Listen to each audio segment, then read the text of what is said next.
Ты знаешь, что Вася стал владельцем недвижимости? Знаю, мне тоже пожаловался, что ночью с машины колеса сняли. Место действия – больница, 10 часов вечера. Больной смотрит телевизор. Заходит медсестра. Больной: хватит смотреть телевизор, пора в койку. А нас не застукают. Теперь после ремонта в подъезде свет включается только тогда, когда кто-то идет. И я остро осознал, чего же нам не хватало в далекой юности.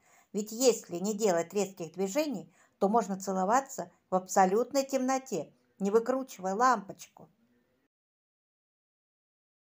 В пятницу люди уходят с работы пораньше, чтобы подольше постоять в пробках. На приеме у нарколога. Пьете? Пью, доктор. Как часто? Каждый день. Но бывают и запои. В пивном баре. Извините, а вы не могли бы выдыхать дым в другую сторону? Если бы я мог выдыхать дым в обратную сторону, я бы выступал в цирке. Десятиклассница Лера Иванова села писать сочинение. Как я провела лето. Написала заглавие, задумалась и на всякий случай дописала 18+.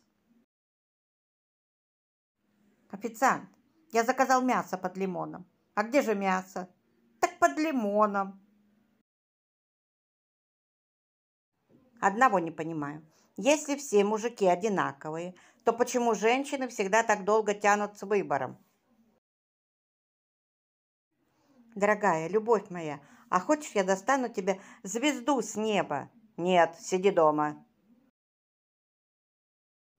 Знаете, почему жена храпит ночью? Хочет договорить то, что днем не успела. Ты чего такой понурый? Так утром работа, вечером работа, выходной работа. И давно так работаешь. Завтра начинаю. Девушка жениху. Наши бабы корпоратив на нудистском пляже устраивают. Поедешь с нами? А надо? Конечно. Чтоб потом больше не болтали, что я за тебя из-за денег выхожу. Блондинка говорит подруге: а я вчера у окулиста была. И что сказал? Сказал, чтобы я алфавит учила.